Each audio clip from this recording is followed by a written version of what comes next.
Ghostbusters Afterlife. The good, the bad, and the ugly. Let's talk about it. As I sat down to write the script for this review, I started to think about a few things. One, what is Hollywood doing wrong? Two, why I dislike Ghostbusters 2016 so much. And three, what I wanted my audience's takeaway to be from this review. So I started writing just to find myself hitting the writer's block. I wrote a portion of the script and I deleted some. I wrote some more of the script and I deleted some more. I was stuck. I couldn't figure out what I was missing and what I wanted to say. I almost gave up on making this video until I came across a Film Courage interview with Houston Howard titled What Fans Hate. What he said made so much sense to me and brought so much clarity to my thought process, essentially helping me finish the script for this review. I'll let you hear it from the man himself, and then we'll get into the review. But but I think the sweet spot is let's figure out how to do soft reboots that extend for legacy audience, but create a new entry point in for a new audience. Find that intersection. If you look at what they're doing with the Ghostbusters, and my little girl didn't like the old Ghostbusters, then the female Ghostbusters that when that dropped, that just didn't work because Ghostbusters fans rejected it because they're saying, wait a minute, like those aren't my Ghostbusters. I love Dan Aykroyd and I love, I love my Ghostbusters. Where's Egon and all that? Like that's the kind of nerdy stuff that fans get into.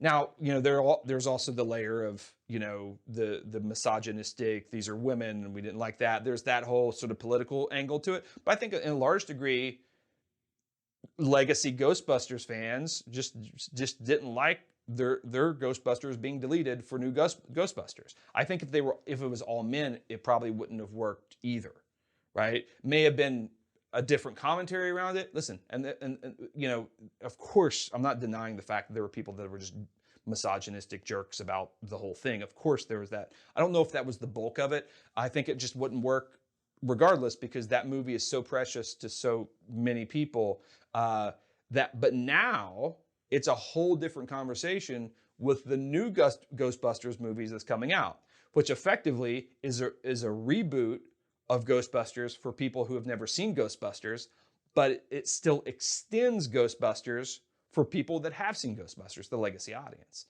right? And so you have to try to find that sweet spot, I think, of how do we extend and continue rather than stop, delete, and then restart, right? And so I think is a better way forward than just the hard reboot. Coming out of the film, I wasn't sure how I wanted to approach this review. Looking at it in comparison to the original Ghostbusters film seemed to be a mistake. Ghostbusters Afterlife wasn't targeted at the fans of the old film and franchise, but it was aimed at the younger generation of today. So I had to review it as such. Now, let's get the elephant out of the room to start. Yes, Ghostbusters Afterlife was far superior to Ghostbusters 2016, which was absolute dog shit. It's a nice piece of shit.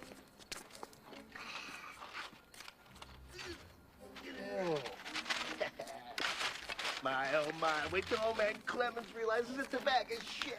He's gonna shit when he realizes it's shit. Fight it.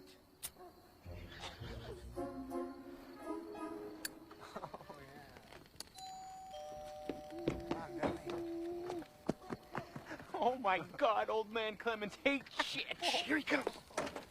What the hell is it? What do you want? Sure, this priest barber is one of those flaming bags again.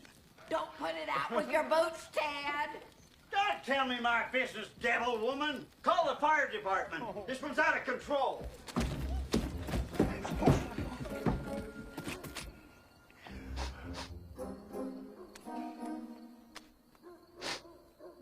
Poop again. He called the shit poop. So let's start with the good. It was lighthearted. It had tons of nostalgia. The cast was absolutely amazing. And McKenna Grace was an absolute standout. And Paul Rudd, he simply does not age. The CGI was not distracting, unlike the CGI that we got in 2016. The CGI was used when it needed to be used, and it was not overused. The scenes that had it short and sweet and straight to the point, and it pushed the narrative forward, and it wasn't a circus show, so to speak, compared to the other one. The pacing wasn't too bad, but it did have some issues, and I'll touch on that a little bit later in the review. Now, let's get into the bad. Some scenes just didn't work.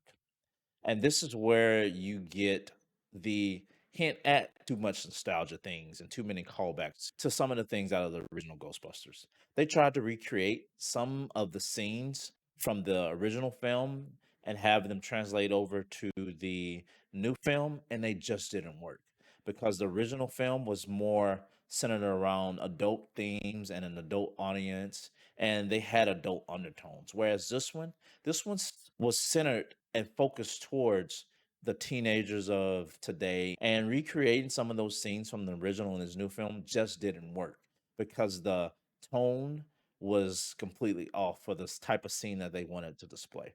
And also, I'd say the film was a bit too long. Certain scenes were a little bit longer than they needed to be, especially when half of the scene didn't push the narrative forward. Some of the comedic elements just could have been shortened to move through the scene better. And this is one of the things that took me back and was more of a, I wouldn't say a negative for me in the film, but just something that kind of was a down point for me. Not by any means did that take away from the film. I felt like these were just filler scenes. They were just there to pad the runtime. Let's get into the ugly. Um, there was absolutely no ugly. Like the film itself was rather enjoyable from the beginning to the end. And just listening at how Houston Howard talked about some of the things that Hollywood's doing wrong, I can honestly say they get it right in this film. Well, that's it for the review, guys. As always, thanks for watching, thanks for supporting, and I'll see you guys in the next one. Peace.